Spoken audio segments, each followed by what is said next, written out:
Hello friends. Class 10th के NEET JW foundation course में हमारा चैप्टर चल रहा है कार्बन एंड इट्स कंपाउंड्स, जिसके अभी तक हमने 6 लेक्चर्स कंप्लीट कर लिए हैं दोस्तों। In the previous lectures we have seen how to present the molecule, उसका structural formula, graphic formula, condense structural formula and bond line method of representation of a molecule, ये हमने देख लिया। तो चलो दोस्तों, मॉलिक्यूल को रिप्रेजेंट कैसे किया जाता है ये तो हमने देख लिया, लेकिन इसका नामकरण संस्कार यानी इसका नॉमेनक्लेचर क्या होगा, इसके बारे में हमने कोई बातचीत नहीं की। नॉमेनक्लेचर यानी इसका नामकरण संस्कार हम आज देखने वाले हैं। जैसे कि ये है मेरा नेफ्यू सुजल, जो कि सुजल फूड के नाम से यूट्यूब पे चैनल इसका बहुत ही पॉपुलर है। तो सुजल फूड्स के सुजल का नाम भारत में, श्रीलंका में, पाकिस्तान में, यूरोप में, ऑस्ट्रेलिया में, किधर भी जाओ तो इसका नाम सुजल ही रहने वाला है। क्या इसका नाम चेंज होगा दोस्तों किधर जाने की वजह से? मान लो ये कल को गया ऑस्ट्रेलिया में, तो क्या ये सुजल बन जाएगा? सुजल का कुछ और बन जाएगा? नहीं, ऐसा नहीं होता है। मतलब हमारे यहाँ पे अगर कोई राम भाऊ टेकाड़े है तो वो यूरोप में जाके रॉबर्ट हिल नहीं बनेगा। ये यूरोप में जाके रॉबर्ट हिल बनने वाला नहीं है, ये उधर भी राम भाऊ टेकाड़े ही रहेगा। इस तरह से हमने जो कंपाउंड्स को, जो मॉलिक्यूल्स को इन्वेंट करके साइंटिफिक वर्ल्ड ने आइडेंटिफाई किया है, उसका एक यूनिफॉर्म नाम रहना चाहिए, यूनिफॉर्म नॉमेनक्लेचर रहना चाहिए। जैसे कि अभी इसका नाम अगर प्रोपेन है, इसका नाम क्या है? प्रोपेन है। इसका नाम क्या है? 2 मिथाइल प्रोपेन है। इसी को आईयूपीएसी नॉमेनक्लेचर कहते हैं। ये एम कैपिटल होता है, सॉरी दोस्तों, ये एम कैपिटल होता है। 2 मिथाइल प्रोपेन। तो ये सारे कंट्रीज में इसे प्रोपेन से ही जाना जाता है, इसे 2 मिथाइल प्रोपेन से ही जाना जाता है। यूनिफॉर्मिटी आने के लिए international union of pure and applied chemistry, जिसी का एब्रिवेशन है IUPAC, इसने एक यूनिफॉर्मिटी लाई है नॉमेनक्लेचर में, और उसके जो रूल्स है वो आज हम देखने वाले हैं। तो स्क्रीन पे जो 2 एग्जांपल, ये हमारा टारगेट है दोस्तों। इस तरह के मॉलिक्यूल का IUPAC नॉमेनक्लेचर हमें सीखना है। तो चलो आगे बढ़ते हैं दोस्तों। IUPAC नॉमेनक्लेचर को अगर हम देखेंगे तो उसके तीन ये गलत टाइटल हो गया दोस्तों, इसे मैं कट कर देता हूं। एलोट्रॉप्स ऑफ कार्बन तो हो गया, अभी चल रहा है IUPAC। कोई भी अगर आप एक नॉमेनक्लेचर देखोगे तो उसमें क्या क्या 3 चीजें होती है। एक तो वर्ड रूट होगा, एक सफिक्स होगा और प्रीफिक्स होगा। तो दोस्तों वर्ड रूट क्या होता है? Word root represents number of carbon atoms present in the parent chain. अब ये पेरेंट चेन क्या होती है? तो पेरेंट चेन वो होती है, जो भी हमें मॉलिक्यूल दिया गया है उसमें की जो लॉन्गेस्ट चेन है containing carbon and other functional groups, maximum functional groups उसमें आने चाहिए और सारे के सारे मल्टीपल बॉन्ड्स भी आने चाहिए। और इस तरह से जो सबसे लंबी चेन बनेगी वही होती है parent chain. Parent chain is the longest possible continuous chain of carbon atoms containing maximum possible function groups and multiple bonds। तो चलो दोस्तों देखते हैं लॉन्गेस्ट चेन कैसे डिसाइड की जाती है। कुछ एग्जांपल से ये आपको और क्लियर हो जाएगा। तो देखो स्क्रीन पे आपके सामने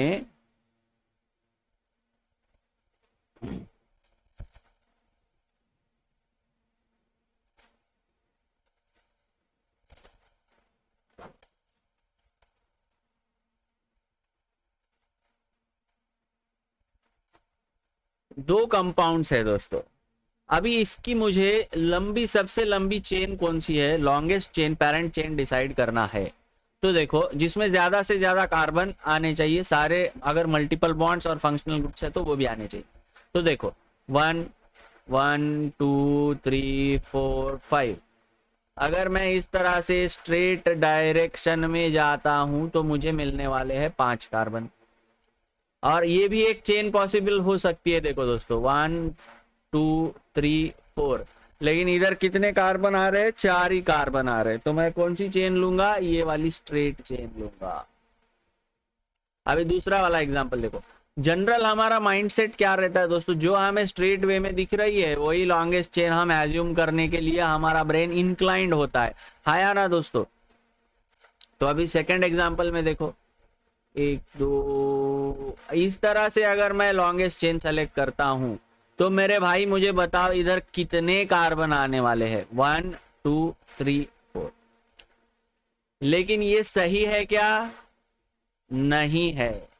अगर मैं सीधा जाने की बजाय टेढ़ा अगर जाता हूं, यहां तक मैं सीधा आऊंगा और यहां से मैं टर्न लूंगा, तो देखो मुझे कितने कार्बन मिलने वाले हैं, 1 2 3 4 एंड 5 कार्बन मिलने वाले हैं।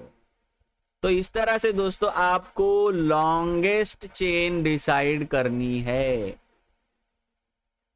तो पेरेंट चेन का मतलब है द चेन और the series of carbons or the series of carbons which contains maximum number of carbon atoms from that compound and which should contain maximum number of functional groups and all multiple bonds, यानी double triple bond ये पूरे उसमें आने चाहिए।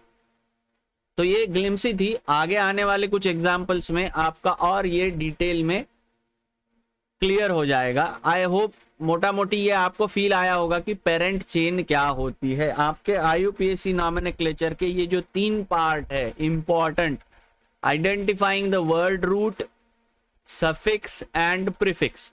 तो ये word root identify करने में ये लॉन्गेस्ट चेन पहले डिसाइड करने पड़ेगी, और उस लॉन्गेस्ट चेन में जितने कार्बन एटम्स है उसके आधार पर हम उसका वर्ड रूट डिफाइन करेंगे। कैसे, देखो दोस्तों अभी इसमें 1 2 3 4 5 अगर कार्बन्स है तो वो होगा हेप्टेन।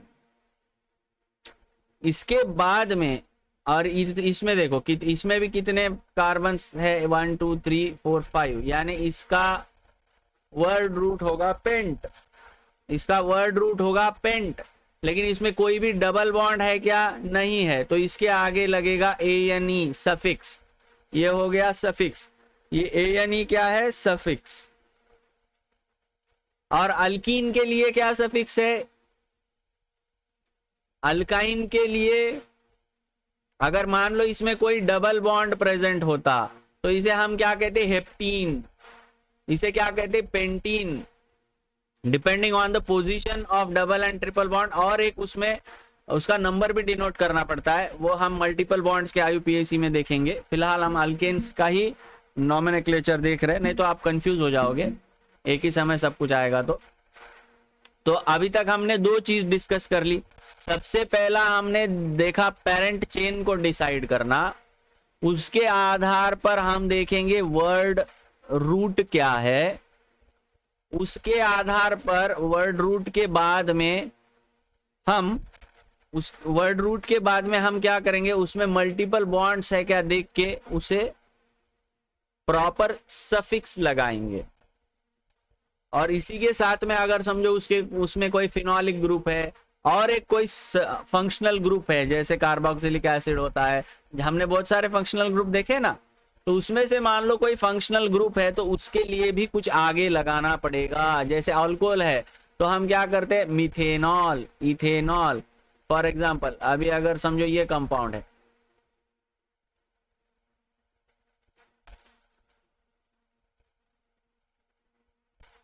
अभी लॉन्गेस्ट चेन तो यही है सीधी वाली, तो इसमें हम क्या करेंगे,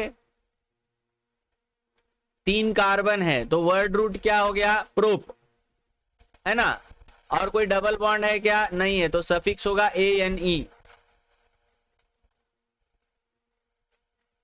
प्रोपेन होगा। और इसके सामने और एक फंक्शनल ग्रुप जुड़ा है अल्कोहल, तो अल्कोहल के लिए सेकेंडरी सफिक्स, ये एन जो है ये पहला सफिक्स है, और अगर इसके सामने और कोई फंक्शनल ग्रुप है तो और एक सेकेंडरी सफिक्स हम लगाते हैं, उसका नाम है ओएल। अल्कोहल के लिए हम क्या यूज करते हैं, ओएल। और ये सेकेंडरी सफिक्स अगर वॉवेल है तो ये ई को ड्रॉप कर देना है, तो ये बन जाएगा प्रोपेनॉल। इसका नॉमेनक्लेचर क्या होता है दोस्तों, मैं इधर लिख देता हूं, प्रोपेनॉल। तो ये है वर्ड रूट, एएनई है सफिक्स प्राइमरी सफिक्स, ओएल है सेकेंडरी सफिक्स।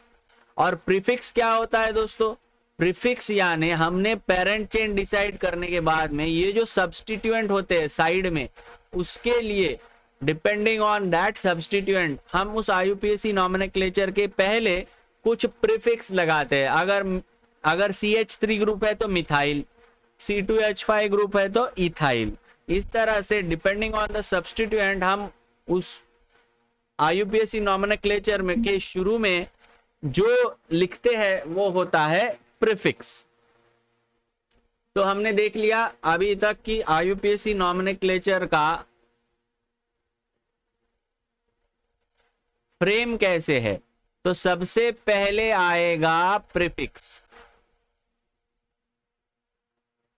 उसके बाद में आएगा वर्ड रूट, उसके बाद में आएगा सफिक्स, उसके बाद में ये प्राइमरी सफिक्स, उसके बाद में आएगा सेकेंडरी सफिक्स।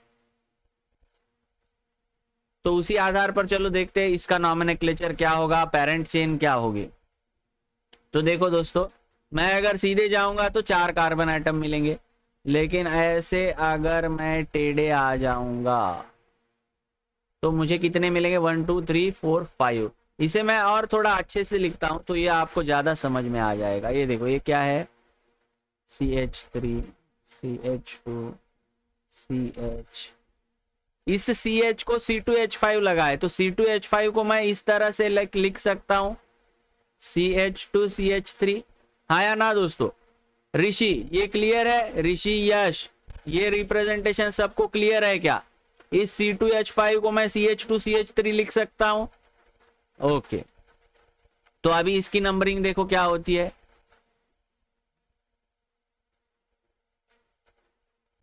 1 2 3 4 5, 1 2 3 4 5, यानी पेरेंट चेन में कितने कार्बन आइटम आ गए, 5। तो वर्ड रूट क्या हो गया, पेंट। ओके, अभी सब्स्टिट्यूएंट देखो, अभी नंबरिंग में क्या करना है दोस्तों, सब्स्टिट्यूएंट जो है जिस साइड से नजदीक है, जिसको नंबर कम से कम मिलेगा उसको चूज करना है। अभी देखो ये 1 2 3 1 2 3 दोनों साइड से थर्ड पोजीशन पे है, मैं तो किधर से भी दे दूंगा नंबरिंग, तो इसे मैं दूंगा 1 2 3 4 एंड 5। तो थर्ड पोजीशन में क्या ग्रुप लगा हुआ है, मिथाइल, CH3 ग्रुप है, तो इसको प्रीफिक्स क्या लगेगा, 3 मिथाइल। कौन से पोजीशन पे है ये, थर्ड पोजीशन पे, तो मैं इस तरह से 3 लिखूंगा, मिथाइल का M कैपिटल लिखूंगा, 3 मिथाइल पेंट। और सारे के सारे कैसा है, कंपाउंड कैसा है, सैचुरेटेड है, सारे के सारे सिंगल बॉन्ड है, तो 3 मिथाइल पेंटेन। ये हो गया इसका IUPAC nomenclature. I hope it is clear. If it is clear to everyone say yes in chat box. अगर ये सभी को समझ में आ गया है तो से यस इन चैट बॉक्स। तो अभी इसी के अनुसार ये जो सेकंड कंपाउंड दिया है इसका नॉमेनक्लेचर और पेरेंट चेन क्या होगी ये बताओ दोस्तों। मैं आपको 2 मिनट का समय देता हूं, सेकंड का नॉमेनक्लेचर क्या होगा ये चैट बॉक्स में बताओ।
तो फ्रेंड्स आपको ये क्लियर है, ऐसे मैं अपेक्षा करता हूँ। अगर आप देखोगे तो ये देखो, ये होगी इसकी लॉन्गेस्ट चेन। इसको मैं कुछ इस तरह से लिख देता हूँ तो ये क्लियर हो जाएगा आपको। ये वाली चेन जो है ये लॉन्गेस्ट नहीं है दोस्तों, 1 2 3 4 इस तरह से इसमें 4 कार्बन एटम आएंगे। लेकिन अगर मैं कुछ अलग तरीके से चेन को अगर कंसिडर करता हूँ तो देखो क्या मिलेगा मुझे, CH3 CH, इसे मैं CH2 CH3 लिख सकता हूँ। ये है CH, इसे भी मैं CH2 CH3 लिख सकता हूँ, CH3। तो अगर देखो मैं नंबरिंग कुछ पेरेंट चेन को अगर मैं कुछ इस तरह से डिसाइड करूँ, 1 2 3rd 4th 5th, तो इस दिशा में मैं अगर आता हूँ तो मुझे 6 कार्बन आइटम्स मिलने वाले हैं। और नंबरिंग किधर से होगी देखो दोस्तों, तो ये कार्बन एटम को एक मिथाइल जुड़ा है, ये कार्बन एटम को एक मिथाइल जुड़ा है, 1 2 3। तो थर्ड पोजीशन पे इधर से ये दिशा में मैं नंबरिंग देता हूं तो थर्ड पोजीशन पे मिथाइल है, और फोर्थ पोजीशन पे एक मिथाइल ग्रुप है। और इस दिशा में अगर आता हूं तो 1 2 3 4, तो दोनों दिशाओं में मुझे थर्ड एंड फोर्थ पोजीशन पर ही मिथाइल ग्रुप मिलने वाला है। तो I can start numbering from any direction. तो मैं इधर से नंबरिंग दे देता हूँ, 1 2, ये होगा 3, ये होगा 4, ये होगा 5, ये होगा 6। तो अगर इसमें 6 कार्बन आइटम है तो वर्ड रूट क्या होगा, हेक्स। और सारे के सारे सिंगल बॉन्ड्स है, सैचुरेटेड कंपाउंड है, तो सफिक्स क्या होगा, प्राइमरी सफिक्स ANE होगा, यानी ये हेक्सेन होगा। और इसमें देखो कितने फंक्शनल, कितने सब्स्टिट्यूएंट्स है, साइड चेन कितने हैं दोस्तों, 2 है। एक थर्ड पोजीशन पे मिथाइल ग्रुप है, एक फोर्थ पोजीशन पे मिथाइल ग्रुप है। तो इस समय क्या करना है, 3, 4, फिर इसके बाद में इस नंबर के और आगे के बीच में एक हाइफन लगाएंगे हम लोग। अगर एक सब्स्टिट्यूएंट रहता था तो हम मिथाइल कहते थे। अभी इधर कितने मिथाइल ग्रुप है, 2, तो मैं क्या कहूंगा, डाई मिथाइल। तो इसका नॉमेनक्लेचर क्या होगा, 3 4 डाई मिथाइल हेक्सेन। इसे इस तरह से लिखना है, 3, 4, उसके बाद में डैश, ये डी कैपिटल होना है, 3 4 di methyl hexane. I hope it is clear to everyone. If it is clear, say yes in chat box. Okay दोस्तों, तो चलो आगे बढ़ते हैं। Let's summarize what all things we have discussed. Numbering of carbon atoms in the longest chain. All the carbon atoms present in the parent chain are assigned with a number called locant. जो हम numbering किसी and से कर रहे हैं, उस ये जो हर एक कार्बन को पेरेंट चेन के पेरेंट चेन के हर एक कार्बन को जो नंबर मिलने वाला है उसका नामकरण क्या किया हुआ है, ऋषि। उसका नामकरण है लोकेंट। उसे हम क्या कहेंगे ऋषि बेटा, यश बेटा, लोकेंट कहेंगे। और लोकेंट क्या, यानी लोकेंट जो है वो क्या रिप्रेजेंट करेगा, उस कार्बन की पोजीशन, पेरेंट चेन में उस कार्बन की पोजीशन क्या है, कितवे नंबर पे वो खड़ा है, ये बताएगा लोकेंट। और numbering is always done from either end of the parent chain. बीच में से किधर भी हमें नंबरिंग शुरू नहीं करनी है, एक्सट्रीम एंड से ही, लेफ्ट राइट या फिर ऊपर नीचे जिस तरह से मॉलिक्यूल प्रेजेंट हुआ है, तो जो भी एक्सट्रीम एंड है उधर से ही हमें 1 2 3 4 स्टार्ट करना है। और जिस दिशा से लोएस्ट सब्स्टिट्यूएंट नंबर मिलेगा उस दिशा से उसे शुरू करना है नंबरिंग को।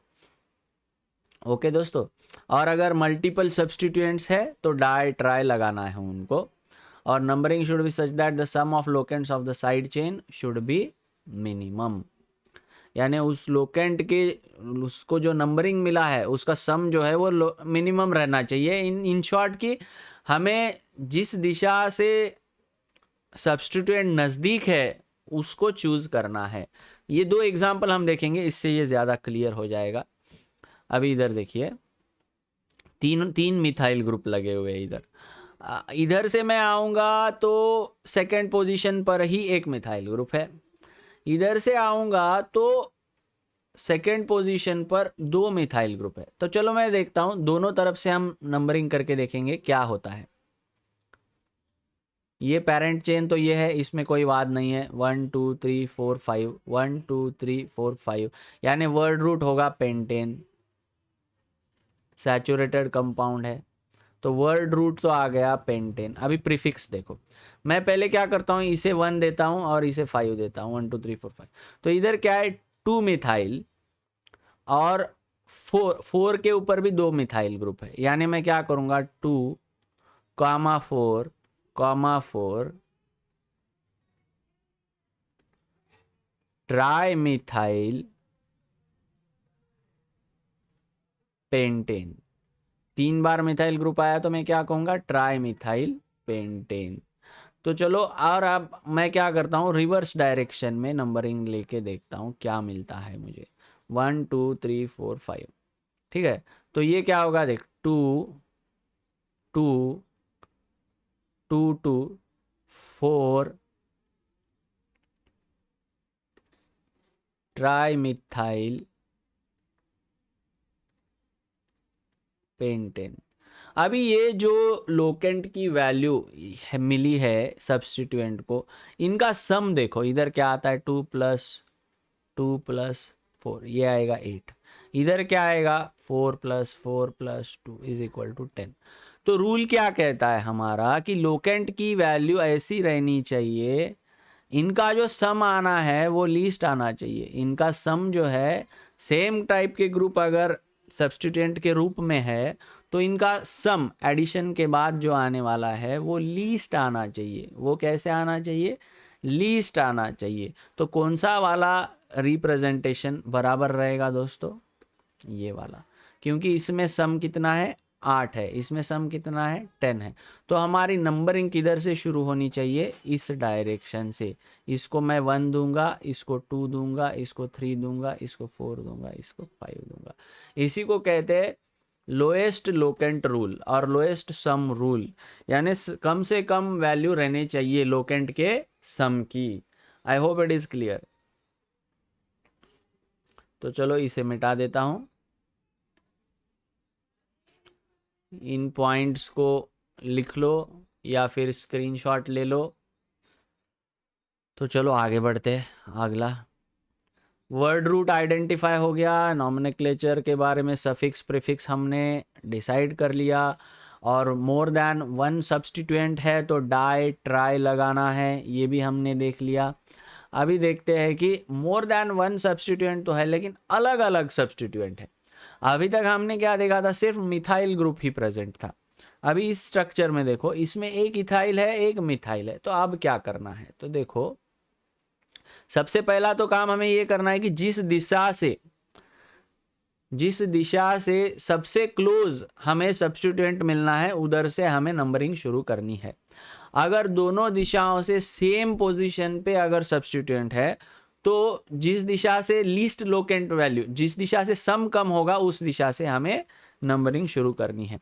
तो सबसे लीस्ट वैल्यू सब्स्टिट्यूएंट को किधर से मिलने वाली है, इधर से हम नंबरिंग करेंगे तो इधर 2 मिथाइल आएगा और इधर से 3rd कार्बन के ऊपर सब्स्टिट्यूएंट प्रेजेंट है। तो हम नंबरिंग किधर से शुरू करेंगे, राइट साइड से। सबसे पहले least locant sum rule apply नहीं करना है दोस्तों, सबसे पहले हमें क्या देखना है, लीस्ट लोकेंट फॉर सब्स्टिट्यूएंट। अगर दोनों साइड से सेम पोजीशन आ रही है, और अगर मान लो पिछला वाला जो एग्जाम्पल था इस तरह से,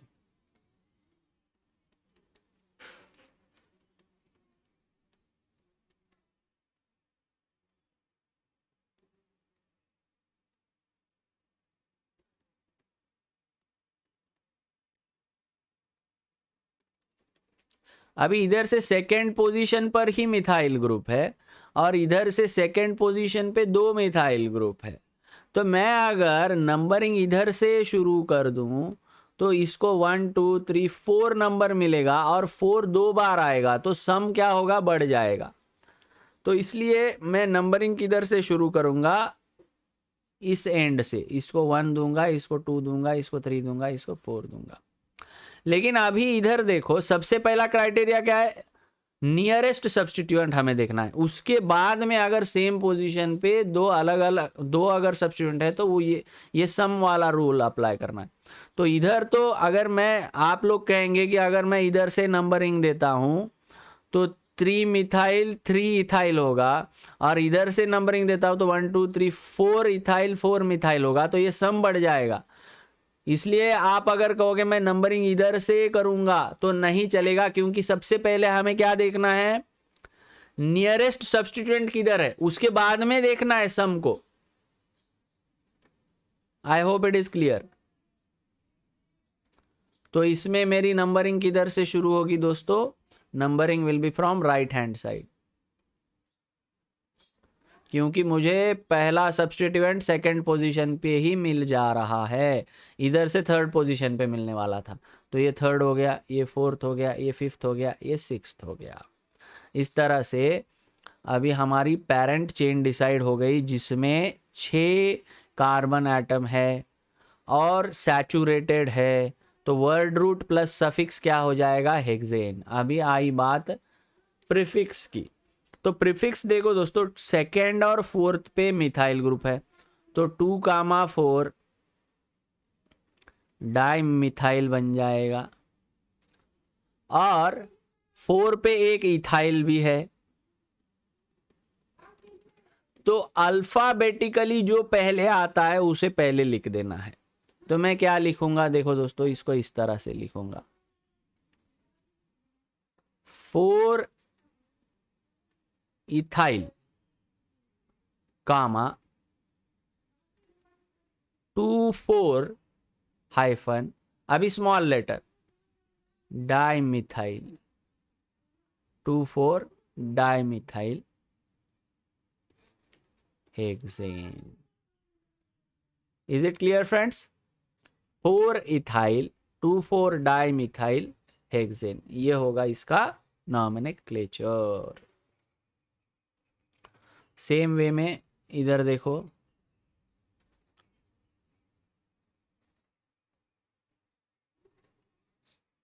नेक्स्ट एग्जांपल देखते हैं क्या है, इसका नॉमेनक्लेचर पेरेंट चेन क्या होगी बताओ।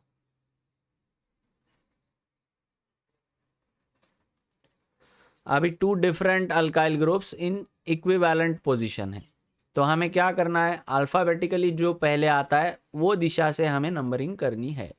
तो इथाइल ग्रुप जिधर से नजदीक है, अल्फाबेटिकली इथाइल पहले आता है या मिथाइल, इथाइल। तो मैं नंबरिंग किधर से शुरू करूंगा, इस दिशा से। ये होगा 1 2 3 4 5 6 7 7 कार्बन एटम्स, यानी वर्ड रूट होगा हेप्टेन। सैचुरेटेड है यानी ANE लग जाएगा, हेप्टेन। अभी प्रीफिक्स देखो, 3 इथाइल 5 मिथाइल, तो इसे मैं कैसे लिखूंगा, 3 इथाइल कॉमा 5 मिथाइल हेप्टेन। ये हो गया इसका IUPAC nomenclature. If it is clear say yes in chat box. I hope it is clear to everyone. Yash, Shivank, Gauri, Rishi, बेटा is it clear to everyone?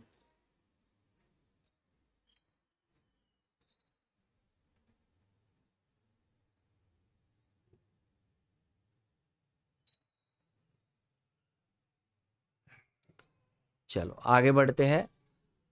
तो फ्रेंड्स, ये है आप लोगों के लिए असाइनमेंट। इन 2 स्ट्रक्चर्स का IUPAC नेम आपको बताना है। चैट बॉक्स में बताओ या मुझे व्हाट्सएप पे बताओ। तो इसका आंसर क्या है, ये हम कल के सेशन में देखेंगे। और कल के सेशन में हम क्या करेंगे, अभी IUPAC नॉमेनक्लेचर देखेंगे, किसका, अभी कंपाउंड्स कंटेनिंग मल्टीपल बॉन्ड्स। यानी आज हमने देखा सैचुरेटेड कंपाउंड्स का नॉमेनक्लेचर। कल देखेंगे अनसैचुरेटेड कंपाउंड्स का नॉमेनक्लेचर। तो मोटा मोटी इसेंस क्या है, नॉमेनक्लेचर में क्या क्या होता है? सबसे पहले आएगा प्रीफिक्स, उसके बाद में आएगा वर्ड रूट, उसके बाद में आएगा प्राइमरी सफिक्स, उसके बाद में आएगा सेकेंडरी सफिक्स। तो दोस्तों इसी के साथ आज के सेशन को हम विराम देंगे। ये असाइनमेंट के क्वेश्चंस आपको करने हैं। तब तक के लिए थैंक यू, अलविदा। पढ़ते रहे, हंसते रहे, मुस्कुराते रहे और सदा खुश रहे। एनटीएससी की एग्ज़ाम बहुत ही नज़दीक है, तो उसके प्रिपरेशन में कम नहीं पड़ना है, पूरा अपना 100% देना है। और सबसे बड़ी बात, जो सिलेबस है उसकी तरफ देखो, प्लानिंग करो, प्लानिंग करके उसको एग्जीक्यूट करो। कोई भी एग्ज़ाम को क्रैक करने का यही एक फंडा है दोस्तों। सबसे पहले देखो कितना हमें करना है, यानी ये एक युद्ध की तरह है। सबसे पहले दुश्मन की ताकत को पहचानो, दुश्मन का हमें क्या क्या, दुश्मन को हमें किधर किधर चित करना है, किधर किधर हराना है। तो ये पढ़ाई दुश्मन नहीं है, दोस्त ही है, लेकिन ये एक स्टडी भी जो है ये एक वॉर से कम नहीं है। जैसे वॉर में पूरा प्लानिंग की ज़रूरत होती है और प्लान को एग्जीक्यूशन की ज़रूरत होती है, इसी तरह से एनटीएससी एग्ज़ाम भी एक बहुत ही रेप्यूटेड और बेस्ट एग्ज़ाम है। इसके लिए आपको प्लान करना बहुत ज़रूरी है। प्लान करने के लिए आपको कंटेंट पता होना चाहिए, मुझे क्या करना है। जब आप प्लान बनाओगे तो आगे आती है सबसे बड़ी बात। सबसे बड़ी बात क्यों बोल रहा हूँ? क्योंकि प्रॉब्लम आता है एग्जीक्यूशन में, हर्डल्स आते हैं एग्जीक्यूशन में। जब आप किसी चीज़ को प्लान करते हो, plan your work and work your plan is the key to success. But सबसे बड़ी हर्डल कब आती है? जब हम एग्जीक्यूट करना शुरू करते हैं। कई बार डाउट्स आते हैं, कई बार समझ में नहीं आता है, कई बार भूल जाते हैं, कई बार नींद आती है, कई बार कंसंट्रेशन लैप्स होता है।